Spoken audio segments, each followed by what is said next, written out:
নমস্কার বন্ধুরা, চলে এলাম ঘনার বচনের আরেকটি নতুন এপিসোড। সকলের কাছে অনুরোধ থাকলো স্কিপ করে অন্য কোনো ভিডিওতে যাবেন না।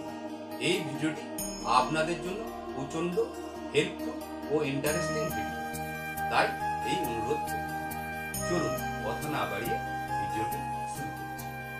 বচন নম্বর 1, মন্ডা মিঠাই ওজন যাবে শরীর।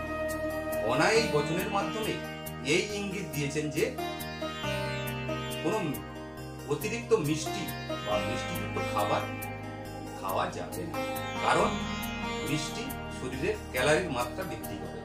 পরবর্তীকালে এই ক্যালারি ক্ষয় না হলে বা বার্ন না হলে আমাদের মেদ বা চর্বি শরীরের মধ্যে জমে, তার ফলে ওজন বাড়ে। সেই কারণে ওজন নিয়ন্ত্রণ রাখার জন্য অবশ্যই আপনাকে মিষ্টিযুক্ত খাবার বর্জন করতে হবে। বচন নম্বর 2, ভোরবেলার হাওয়া লাখ টাকা দাওয়া। অনা এই বচনের মাধ্যমে বলেছেন যে ভোরবেলার হাওয়া লাখ টাকার ওষুধের সমান। অর্থাৎ প্রতিদিন সকালবেলা বা ভোরবেলা যদি আমরা ঘুম থেকে উঠি, তাহলে যে সেই সময় বিশুদ্ধ বাতাস বয়, এই বাতাস আমরা গ্রহণ করলে আমাদের হার্ট ফুসফুস ভালো থাকে। এছাড়া শরীরের বিভিন্ন অঙ্গ প্রত্যঙ্গ সতেজ হয় আর রক্তের মাধ্যমে অক্সিজেন চলাচল বৃদ্ধি পায়, তার ফলে আমাদের শরীর নিরোগ হয়। তাই ঘনা এই বচন করেছে। বচন নম্বর 3, নিম খাওয়ার হলুদ মাখো, কোষ পেঁচড়া থাকবে না। আমরা জানি যে তিতো যুক্ত যে কোনো খাবার আমাদের শরীরের পক্ষে মারাত্মক, আর বিশেষ করে নিম জাতীয় কোনো খাবার আমাদের শরীরের চর্মরোগ নিয়ন্ত্রণ করে। তাই চর্মরোগ থেকে দূরে থাকতে নিম খাওয়ার কথা বলেছে।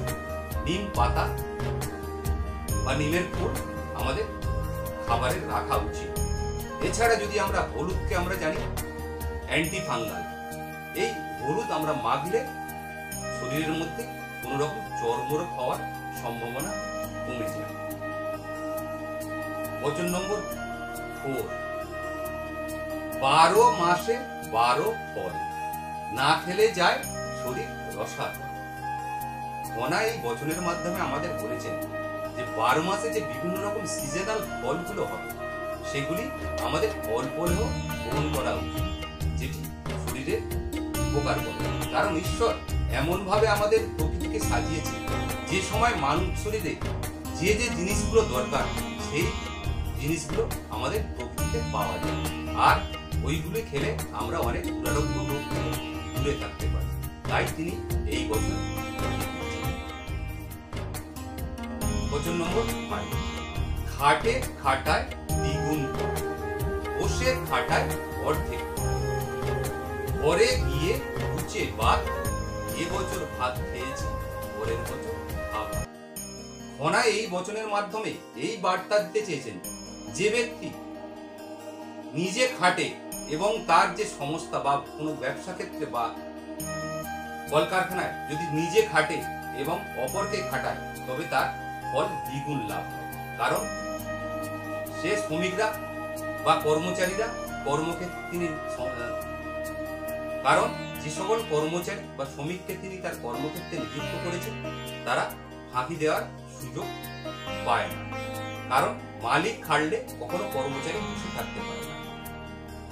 দ্বিতীয় কথা তিনি বলেছেন, বসে খাটায় অর্ধেক পায়। কোনো ব্যক্তি যদি নিজে খাটতে অক্ষম হন বা ওই কাজ করতে অক্ষম হন, তিনি যদি সেই কর্মক্ষেত্রে বসে থাকেন, সেক্ষেত্রেও সেই লেবার বা শ্রমিক ফাঁকি দেওয়ার সুযোগ পায় না। আর দ্বিতীয়ত তিনি বলেছেন, ঘরে গিয়ে উঠে বাদ, এবছর ভাত খেয়েছি পরের বছর খাবার। এখানে বলেছেন তিনি যে ঘর থেকে কোনো অর্ডার করলে শ্রমিক সেই কাজ করতে পারে বা না পারে, বা সেই কাজে অবহেলা করতে পারে। তাই সঠিক সময়ে সঠিক কাজ নাও হতে পারে। তাই তিনি এই বচন করেছেন। তো বন্ধুরা, এই ছিল আজকের বিষয়। আজকের ভিডিও আপনাদের কেমন লাগলো অবশ্যই চ্যানেলের কমেন্ট সেকশনে কমেন্ট করে জানাবেন। আর একটা কথা মনে রাখবেন, এই সকল প্রয়াস শুধু আপনাদের জন্য। নমস্কার।